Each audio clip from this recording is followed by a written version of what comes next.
20 games into the start of this Newcastle United career mode season 1, and as you can see, we sit 5 points behind Chelsea in the last Champions League spot and only 3 points behind Spurs in that Europa League spot. And as you can see, we've got a huge game to kick off this episode. We've got Tottenham away at the Tottenham Hotspur Stadium. However, more importantly than that, as you can see, heading into the January transfer window, we've only got 24 million to spend to try and improve this squad. And as you can also see, that man Callum Wilson has been in my ear all season long about wanting to start more games. Otherwise, he wants to head out the door. And looking at his stats right here, you can see he's only scored 2 goals so far this season. So I have made the executive decision that I am going to be sticking him on the transfer list. 30 years of age, only 79 rated. I don't think he's going to improve anytime soon. And if I want to raise funds to try and bring in some better players, some of my existing players have got to make way. And that man, Callum Wilson, is hopefully going to be the first man to do that in this January transfer window. But as we wait for some offers to come through, you can see from the calendar we have a jam-packed episode to get through. 5 games in January, starting with a huge game away at Spurs. We've got Aston Villa in the FA Cup, Nottingham Forest, Southampton and Chelsea at home, as well as 3 games in February, Arsenal away, Aston Villa at home, and then finishing off with an away game against Bournemouth. But enough of the talk, let's get started with our very first game of this episode. And as you'll see, we're kicking off this episode with our usual 4-3-3, Trippier, Schär, Botman and Matt Targett start in defence. Tommaso Pobega, Bruno Guimaraes and Enzo Fernandez in midfield with Elise, Isak and St. Maximin, the attacking trio up front. Harry Kane for Spurs lays that off to Kulusevski on the right-hand side. He's trying to drive forward, doesn't have the pace, but he's got the trickery to get away from the defender. And Sven Botman in the end, cool, calm and collected, as he always is, to get the ball away for us. Basuma now driving away for Spurs here. Keeps going and lays it off into the path of Heung-min Son. He finds Harry Kane now. He turns, looks for Kulusevski, gets it back. It's Basuma to Kane, to Basuma, to Son. Great save after some great Tottenham play. Botman now picks it up. Going to try and spray this out wide to Kieran Trippier, the former Spurs man, on the right-hand side. Elise now. Nice build-up play. Tried to play it into Isak. Just couldn't find him. Heung-min Son for Spurs. Gives it to Harry Kane. Son picks it up once again. Lays it off to Harry Kane. Great play. Sven Botman, my best defender by a country mile, is there, of course, once again. Trippier with the throw. Looks for Elise. Finds him well. Bruno Guimaraes now going to try and strike from distance. Went for a shot. It was blocked in the end. Can Guimaraes recycle possession? No, he cannot. It's Kulusevski now into Harry Kane. Spurs trying to counter-attack and trying to counter-attack very quickly. It's Yves Bissouma to lay it off now. He's got it back though. Is he going to try and look for Emerson Royale? He does. Gets it back from him. The momentum has come out of the attack a little bit, but that is a very good ball through. Nice play here between Yves Bissouma and Emerson Royale. And in the end though, the momentum definitely went. And Matt Targett can try and escape. He looks like he's got an option of St. Maximin on the left-hand side. He does. Can he find a ball into the box? He can. It's a poor ball and it's easily intercepted. Harry Kane now in the centre of the park for Spurs. Schär tried to put a challenge in. It wasn't enough though. Emerson Royale tries to drive down the right-hand side. Tries to find a man in the box. There wasn't many options. Kane now on the right-hand side. Not the man that Spurs want on the right-hand side. It's Emerson Royale into... We've got a free kick here that Kieran Trippier is going to take. We've got less than 10 minutes remaining in the game. Floats it into the box. Isak just can't get on the end of it. Good stop from Lloris. Lloris boots that one clear. Can we get on the end of it? No, we can't. Harry Kane easily managed to muscle off Guimaraes there. Bentancur, the substitute, drives ahead of him. And Schär is there very nicely to pick the ball up. Guimaraes now to try and drive forward. Can he lay it off? It's really poor. Gives it away. And now Spurs can escape once again. It's been a game pretty much summed up by poor passing from both teams. It's Kulusevski though. And just like that, with a very poor pass, gives the ball away. The referee blows his whistle. It's 0-0 here to kick off this episode. It's a pretty poor game to be honest. Back and forth, but neither team managing to really carve out any decent opportunities. Antonio Conte looks to the stands. Emerson Royale runs off the pitch. It finishes 0-0 here at the Tottenham Hotspur Stadium. Callum Wilson has only been on the transfer list for 3 days, yet we've got our first offer from him, and it is a 14.7 mil offer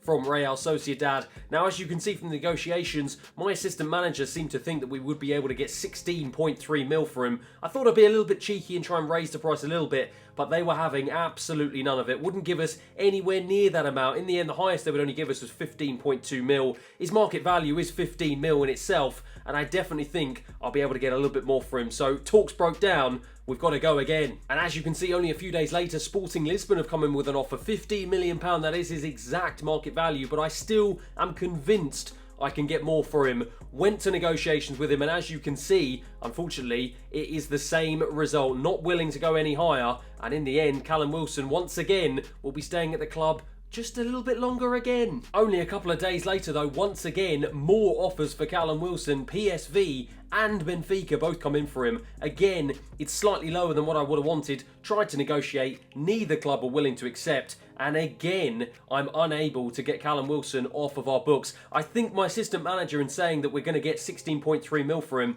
is being a little bit ambitious. So maybe moving through this January transfer window, I might have to lower my expectations just a little bit. But for now though, it's back to the football, and it's off to Villa Park for what will be pretty much our only opportunity of silverware this year. We are into the FA Cup for what is going to be an absolutely massive, massive game ahead of us. And 11 minutes in, we've got our first opportunity of the game, and it's going to be a corner that Kieran Trippier is going to take. I'm going to try and swing this one right into the penalty spot. It's a decent corner. Can anyone get their head on it? No, they can't. But Enzo Fernandez picks it up out wide. Sorry, in the centre. Lays it out wide, I should say, to Kieran Trippier.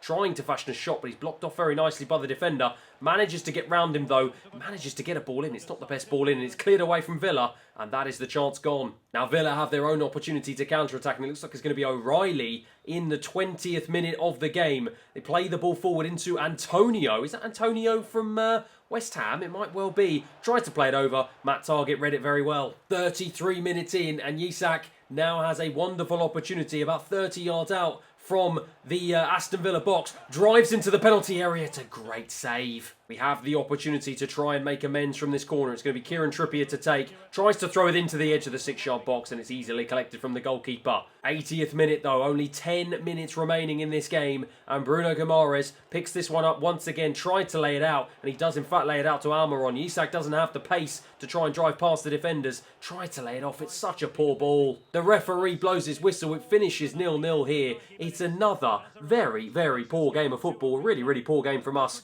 We had a couple of chances, didn't really take them, and it's going to be a replay that we're going to be taking back to St James's Park. It's another day, and of course it is another Callum Wilson transfer offer. This time it's from Villarreal, and it's a 14.7 mil offer. I tried to negotiate once again, but I couldn't even get them up above the market value. So once again, Callum Wilson remains at Newcastle United. However, just when I thought all hope was lost, along come Nice, all the way from France, jetting into the Toon to put an offer in of initially 14.7 mil for Callum Wilson, but after a little bit of negotiation, we eventually managed to get it up to 15.5. It wasn't exactly what I was looking for, but it's enough to tempt me, and I go ahead and accept that offer. And now the ball is in Callum Wilson's court to see whether or not he's going to accept their contract offer. Before we find out though, it is FA Cup replay time as we welcome Aston Villa to St James's Park. I would definitely go as far as to say this is probably our biggest game of the season so far. It is our one and only shot at silverware this season. If we blow this one, that is it. It is game over for silverware. And as you can see from our lineup, I have had to make a few different enforced changes due to fatigue.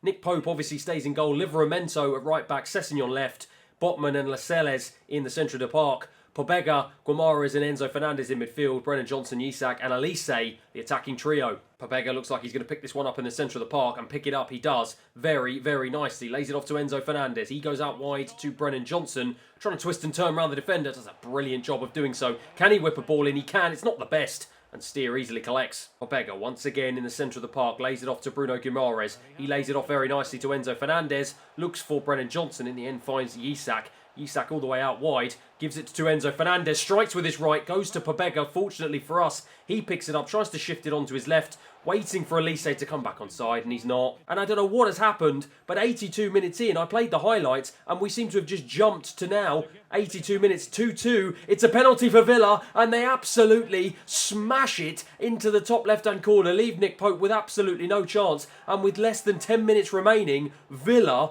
are sailing through to the next round. And it's 85 minutes here, and there is no sign whatsoever of us trying to fashion an attack. Villa now have it almost right on the edge of our penalty area. Antonio picks it up back into the box, and it's in. Nick Pope with no chance, and we are absolutely, we've just fallen apart. It's 4-2 here to Aston Villa, and they are going through, and our one and only shot for silverware this season has absolutely blown up in our faces. The 90th minute though, we've had to wait to the 90th minute to try and fashion an opportunity, and it's Isak here. He's clean through on goal, one-on-one to put it past the goalkeeper. He does. It's 4-3 here. Go and collect the ball. What are you doing? He does eventually go and collect the ball, but have we left it too late here? But annoyingly, now it's Aston Villa who are now trying to charge at our box. It's Coutinho on the left-hand side. Nicely worked to get away from Lascelles into Antonio. Can he find a man in the box? Instead, he goes back to Jacob Ramsey. He tries to twist and turn. Bruno Guimaraes with the challenge. And the referee does, in fact, blow his whistle. We did leave it too late. For some reason, the highlight skipped. I don't know why. But we go crashing out of the FA Cup, courtesy of 3 goals from that man right there. He takes home the match ball. But we are out of the FA Cup. It's 4-3 here at St James's Park, and we have absolutely blown our one and only shot of silverware this season. But in other news, there he is. There is the main man, Callum Wilson, being escorted out of the building by Eddie Howe and some other fella. It is game over for his career at Newcastle United.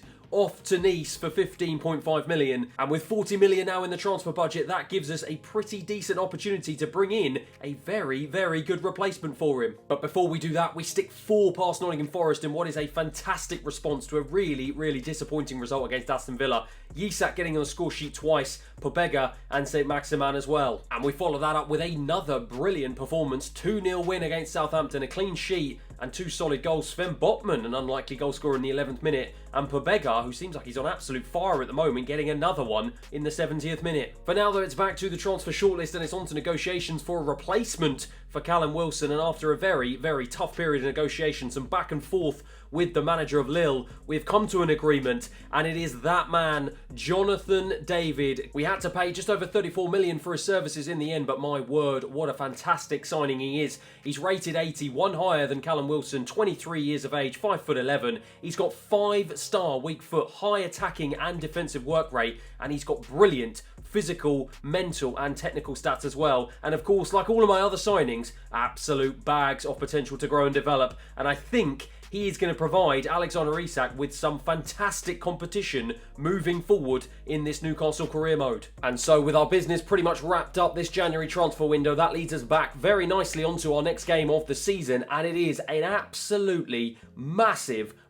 home game against the 4th place Chelsea, who sit 5 points above us. Nick Pope, of course, stays in goal for us. Kieran Trippier and Matt Target at wing-backs, with Shah and Sven Botman making up the usual back 4 for us. Pobega, Guimaraes and Enzo Fernandez in midfield, with Almiron, St Maximin and Isak up front. Annoyingly though, new signing Jonathan David unfortunately picked up a very, very small knock, so he isn't fit to even make the bench today. Rozier for Chelsea, trying to drive forward, doing a really good job of getting away from a defence. He's got away from 1, he's got away from 2. Sven Botman, of course, the main man, is back there defending well. Nick Pope going nowhere very, very quickly, and Chelsea are putting so much pressure on us early doors in this first half. Kieran Trippier, under a lot of pressure, gives it to Pope. He hacks it away. Ziyech now into Nkunku. He now drives forward. Ziyech, Botman, of course, is there once again. Absolutely outstanding so far this season. Bruno Guimaraes into Pobega. Popega's going to try and look for a ball into Almiron. It's a brilliant ball. He drives into the box. Can he apply the finish? No, he can't. Comes back out to Pobega. Off the line from Koulibaly. We managed to still keep hold of the ball. St Maximin has it on the right-hand side. Looking for an option. Finds Alexander Isak. He's going to switch it onto his right. It's blocked and it's out for a corner. Pobega gives that one away fairly cheaply. Brozier now picks it up again. And Nkunku with the strike. And in the end, it forces Nick Pope into a pretty decent stop. And Nkunku now for Chelsea. Trippier trying to get a challenge in. It wasn't strong enough. In the end, Enzo Fernandez just about manages to get there ahead of Ziyech. But they strike again. And it just goes wide from Reece James. Enzo Fernandez here in the middle of the park for us, trying to see if he can get away from Koulibaly, who's putting a lot of pressure on him. But he does manage to wriggle away. Pobega into Alexander Isak. Can he lay a ball back onto him? He does. And it's a good save from Mendy. Kieran Trippier with another Newcastle corner. It's a great header. And it's an even better save from Mendy. And Reece James somehow manages stopping that going off for a corner as the referee blows for half-time. Target here. Lays it into Enzo Fernandez. Oh, wonderful stuff. Gets past 2 Chelsea players. Unbelievable play from him. Lays it off into almost laid it off into Pobega, but Chelsea just there in the nick of time. Shaw with the challenge, and as Bruno Guimaraes now picks it up. Under pressure though from Nkunku, but manages to wriggle away from him and lays a nice pass into Pobega. He turns, goes infield to Alexander Isak, lays it off nicely to Almiron, tried to shift it onto his left. Chelsea once again there just in the nick of time. Kante with the resulting corner for Chelsea, gives it to Sterling, short. Sterling trying to twist and turn, gives it back to Kante, and Nkunku into the box. Nick Pope with a solid save. It's another Chelsea corner here, and once again they go short to Sterling. Sterling lays it back to Koulibaly, into Jorginho. Sterling has it. Matt Targett almost there. Jorginho goes for the strike, and Nick Pope is forced into another big save. Sterling with another Chelsea corner. It's into the box. It's headed away. Not very far though. Koulibaly picks it up, lays it out to the edge of the box. Jorginho with time lays a nice ball into the box. Enzo Fernandez and I think it's Sven Botman get all tied up, and in the end Chelsea waste a very, very good opportunity. Oh, Brozier now has it again for Chelsea. Sven Botman's there though, but then he gets challenged by Nkunku, and Chelsea still have it now. Very, very dangerous. Nkunku working it very nicely, and Brozier again wasting another opportunity for Chelsea. Pobega picks this one up in midfield, now trying to drive forward, and he's doing a really, really good job. Lays it off to Elise. He's managed to keep himself onside. Can he whip a ball in? He can. And in the end, it's cleared very nicely from the Chelsea defender. We pick it back up though. It's Pobega again. Kante, of course, putting in a good challenge, and Sterling manages to get there ahead of Trippier. But Trippier wins it back very well from him. Gives it to Elise. Elise's going to whip a ball in, and it's another poor ball from him. And it's easily cleared by Chelsea. And that's it. The referee blows his whistle. It finishes here at St James's Park in the snow, 0-0. Last time we played Chelsea, we lost 1-0 to them. So in that sense, it's a much, much better result. But it's a kind of a disappointing one, really. We did have one or two opportunities. We rode a luck here and then. But I guess on the balance of play, a 0-0 draw is pretty fair. The games aren't getting any easier though, and we're staying in London, this time heading over to the Emirates to face a very, very tricky Arsenal team. Just 3 changes to the starting 11 that drew at Chelsea. Ryan Sessegnon comes in at left back in place of Matt Targett, and Elise and Brennan Johnson come in the wing positions in place of Almiron and Saint-Maximin. But the biggest news is that new signing Jonathan David is now fit enough to make the bench. We'll have to see obviously how the game's going, but could he be the man that comes off the bench and makes an impact for us today? Into Enzo Fernandez now. Enzo Fernandez turns away very nicely from the Arsenal midfielder. Lays it back to Shaw though. He goes out wide to the left-hand side, the right-hand side, sorry, to Elise. Nice little trickery from him to get away from the Arsenal defender. Whips a nice ball in. It's into the box. Bruno Guimaraes is almost there. Isak was almost there as well. It's just away, and in the end, Ramsdale manages to collect it into Odegaard. Gabriel Jesus now tried to get away, and Shaw absolutely takes his legs out. The referee plays advantage, very, very fortunately for us, or maybe unfortunately, as now Smith Rowe is into the box, twists away Odegaard, ends up passing it into Nick Pope, and for sure, we got away with one there. Zambi Lokonga now for Arsenal to drive forward into Odegaard. Bruno Guimaraes putting in a wonderful challenge, and he's now able to lay it off into the path of Pobega. Finds Kieran Trippier on the right-hand side. Kieran Trippier trying to drive in field, goes for Alexander Isak, and he just takes a little bit too much time, and in the end Arsenal can escape. Elneny though passes it to Gabriel Jesus, manages to go round Sven Botman, but Sven Botman tracks back very well, gives it to Saka though, into the box, Odegaard, and inside the 6-yard box, Arsenal take the lead. It's all too easy for them just to carve our defence open. Sven Botman's been so good this season, but he was absolutely done by Gabriel Jesus there, and it's a wonderful Arsenal goal to give them a 1-0 lead here at the Emirates. Enzo Fernandez to Pobega. Pobega trying to drive through the heart of the Arsenal midfield, and he does a very, very good job. Gives it to Alexander Isak. Can he try and find Enzo Fernandez? He can. Tries to switch it onto his left. Goes for the finesse. Oh my word. Tap sober for Arsenal. Gives it to Zinchenko on the left-hand side. Emil Smith-Rowe back to Elneny. Into the path of Gabriel Jesus, the man who tore our defence apart earlier on. Odegaard, though, the goal scorer. Plays a nice ball out to Saka on the right-hand side. Saka lays it back into the box. Gabriel Jesus goes for the chip, and in the end almost beat Nick Pope, but just didn't manage to beat the goal. Ryan Sessegnon into Enzo Fernandez now. Gives it to Bruno Guimaraes, but actually gives it to Elneny. Zambi Lokonga back to Elneny now. Arsenal really starting to get a foothold and a good amount of control on this game. Goal scorer Odegaard, gives it to Gabriel Jesus. It's off Sven Botman. They keep the ball alive. It's into Odegaard again, and Nick Pope is forced into another big stop. Odegaard into Gabriel Jesus. Turns so nicely. Makes an absolute mug of 2 of my players there, and he's getting away from Sven Botman as well. He's still going, driving into the box. Oh my word, this is unbelievable. And in the end, it's a pretty tame shot, but my word, what a way to start this second half. Gabriel Jesus. Saka tried to get ahead of Ryan Sessegnon, didn't manage it, and he can now release the pace of Brennan Johnson down this left-hand side. In the end, he checks back in, though. He was going to look for Isak. Doesn't manage to find him, went for the shot, and he took too long. But it's now time to make a change, and I'm switching to 4-4-2, and that means it's time for this man. Jonathan David will come on to partner Isak up front. Elise is going to switch. Actually, I'm going to switch these two. Brennan Johnson going to stick him on the left-hand side, going to stick Elise on the right. And hopefully now, with the extra man up front, we can try and see if we can find a goal here. Into Odegaard. Odegaard gives it back to Saka again. Very, very nice from Arsenal here. Trying to be traced down by Sessegnon. Odegaard into Gabriel Jesus. Saka makes a bit of a meal of that one. Jesus manages to keep it alive though. It's Pedro Gonçalves now in the box for Arsenal. Saka gives it to Jesus, strikes from distance, and in the end blazes it over the crossbar. Looks for Brennan Johnson. Couldn't quite find him though, and Arsenal putting the pressure on here in the second half. Odegaard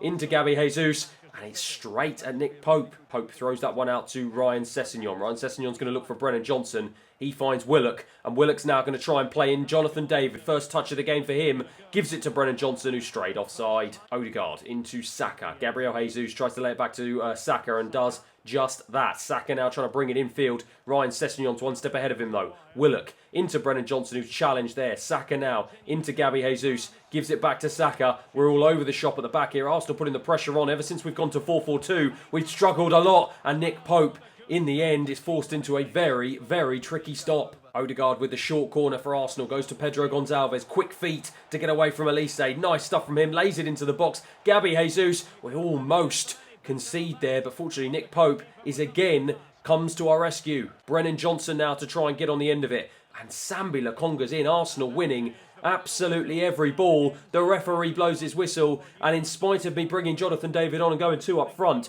it actually hindered us. We lost control in the midfield, and Arsenal coasted home to a 1-0 win. It's 3 points dropped, and it's another blow to our top four chances. We follow that up, though, with revenge against Aston Villa, a 2-0 win at St James's Park. And obviously the new signing of Jonathan David has put a rocket right up Isak, because 2 goals from him, one in the 40th and one in the 87th minute, confirm a very, very solid 2-0 win. And Isak is absolutely flying now. It's another 2 goals in the first half of a 3-1 win against Bournemouth. Liveramento manages to round off the scoring in the 83rd minute. It's another solid 3 points, and it's a great way to bounce back against 2 difficult games against Chelsea and Arsenal. And as we come to the end of the episode now, we find ourselves up to 27 games played, still in 5th position. Only 1 point clear of Spurs though in 6th. But now, only 2 points behind Chelsea, although they do have an extra game in hand on us. And after a slow start to the season, Alexander Isak is absolutely flying now. 16 goals in all competitions, 14 of those coming in the Premier League. A new signing, Jonathan David, may have to start shaping up if he wants to try and get into this Newcastle team. And he's also followed then by 3 of our summer signings. Brennan Johnson chipping in with 5 goals, 3 of those in 15 Premier League appearances. Tommaso Pobega has got 4 Premier League goals in 26 appearances. And Enzo Fernandez, of course, started off the season on fire. Slowed down a little bit, but he still chipped in with 4 goals and 4 assists in 27 Premier League appearances. But that is it for today's episode. If you have enjoyed it, please feel free to like and subscribe, and I'll see you again next time.